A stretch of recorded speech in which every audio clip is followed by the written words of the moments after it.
আসসালামু আলাইকুম। জানিয়ে দেব এই মুহূর্তে হাতে পাওয়া সর্বশেষ ভয়ঙ্কর কিছু আন্তর্জাতিক আপডেট বাংলা সংবাদ। শুরুতেই থাকছে সংবাদ শিরোনাম। শুরুতেই জানিয়ে দেব যুক্তরাজ্য থেকে বড় ধাক্কা খেল ইসরায়েল। জানিয়ে দেব ইরানের পারমাণবিক স্থাপনায় হামলা নিয়ে মার্কিন গোয়েন্দা তথ্য। এরপর রয়েছে গাজা ইস্যুতে ইসরায়েলের সঙ্গে বাণিজ্য স্থগিত করল যুক্তরাজ্য। সর্বশেষ থাকছে গাজায় পুষ্টিহীনতা ঔষধের তীব্র সংকট, মৃত ৩ শতাধিক। এখন শুনছিলেন সংবাদ শিরোনাম, এবার বিস্তারিত। প্রিয় দর্শক, আপনি যদি এই চ্যানেলে নতুন হয়ে থাকেন, ভিডিওটি দেখতে দেখতে চ্যানেলটি সাবস্ক্রাইব করে আমাদের সাথেই থাকুন। যুক্তরাজ্য থেকে বড় ধাক্কা খেল ইসরায়েল। যুক্তরাজ্য থেকে বড় ধাক্কা খেয়েছে ইসরায়েল। গাজায় হামলার জেরে দেশটির সঙ্গে নতুন মুক্ত বাণিজ্য আলোচনা স্থগিতের ঘোষণা দিয়েছে যুক্তরাজ্য। আল জাজিরার এক প্রতিবেদনে এ তথ্য জানানো হয়েছে। ব্রিটিশ সরকার জানিয়েছে তারা ইসরায়েলের সঙ্গে নতুন মুক্ত বাণিজ্য আলোচনা স্থগিত করবে। এই সিদ্ধান্তের পেছনে গাজায় ইসরায়েলের সামরিক আচরণকে উল্লেখ করা হয়েছে। উপত্যকায় সাম্প্রতিক দিনগুলোতে বোমাবর্ষণ ও নতুন স্থল অভিযানে শত শত ফিলিস্তিনি নিহত হয়েছেন। এছাড়া গাজায় ত্রাণ প্রবেশের ধারণা করে ব্যাপক দুর্ভিক্ষ দেখা দিয়েছে। মঙ্গলবার ব্রিটিশ পার্লামেন্টের বক্তৃতা দেওয়ার সময় পররাষ্ট্র সচিব ডেভিড ল্যামি বলেন, যুক্তরাজ্য অধিকৃত পশ্চিম তীরে অবৈধ ইসরায়েলি বসতিগুলোর উপর অতিরিক্ত নিষেধাজ্ঞা আরোপ করছে। এছাড়া ইসরায়েলের রাষ্ট্রদূত সিপি হোটোভেলিকে পররাষ্ট্র দপ্তরে তলব করা হয়েছে। এই পদক্ষেপের একদিন আগে যুক্তরাজ্য, ফ্রান্স এবং কানাডা গাজার যুদ্ধ পরিচালনা এবং পশ্চিম তীরে হামলা ও অভিযানের জন্য ইসরায়েলের সমালোচনা করেছে।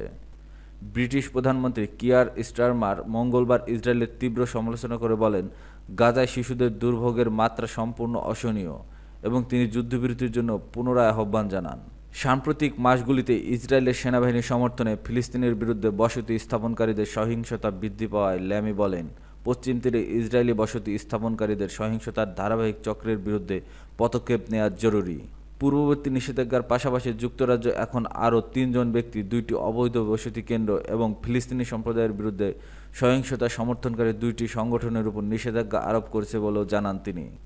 ল্যামি আরও বলেন, ইসরায়েলের সাথে যুক্তরাজ্যের বিদ্যমান বাণিজ্য চুক্তি এখন কার্যকর রয়েছে, তবে ইসরায়েলের সরকার গাজা ও পশ্চিম তীরের অত্যন্ত নিন্দনীয় নীতি অনুসরণ কারণে নতুন আলোচনা শুরু করা যাবে না। তিনি বলেন, ইসরায়েলের সরকারের উচিত এই আক্রমণাত্মক কর্মকাণ্ডে হস্তক্ষেপ করাতে বন্ধ করা। তাতে ধারাবাহিকভাবে ব্যর্থতা ফিলিস্তিনি সম্প্রদায়ের এবং দ্বিরাষ্ট্র সমাধানকে বিপদে ফেলছে।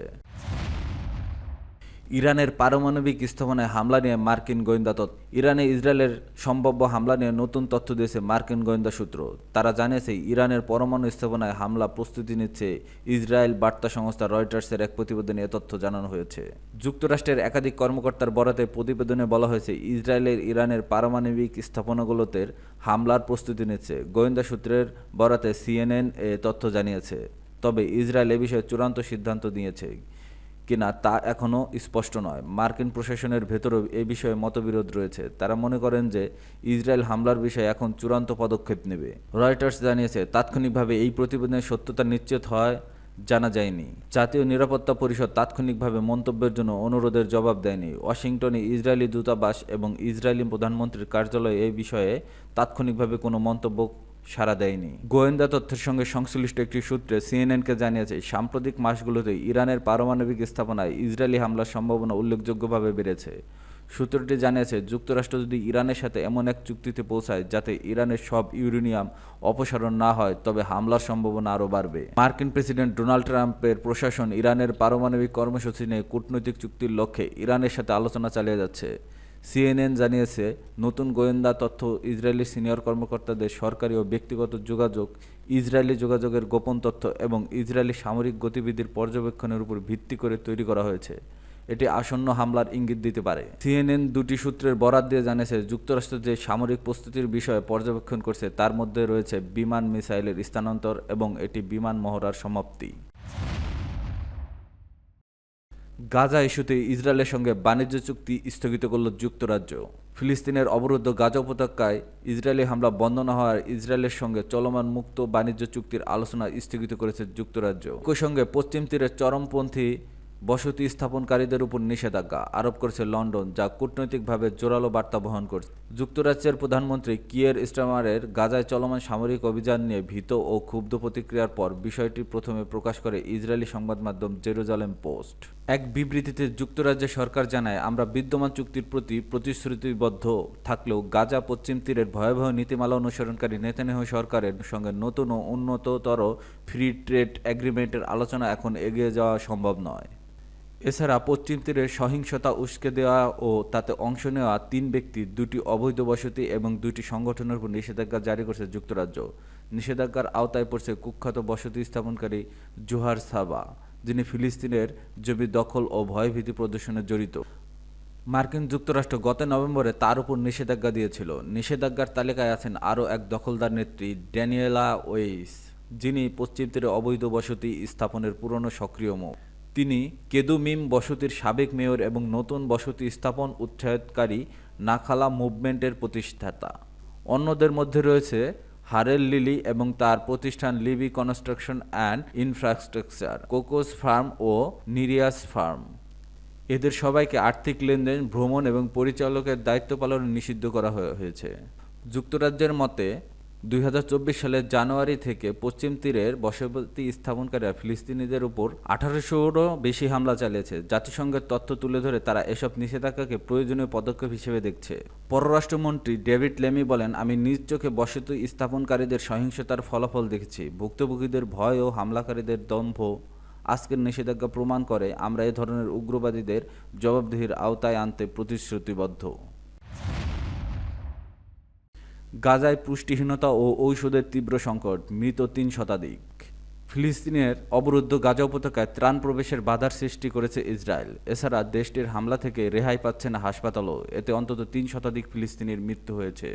আল জাজিরার এক প্রতিবেদনের তথ্য জানানো হয়েছে।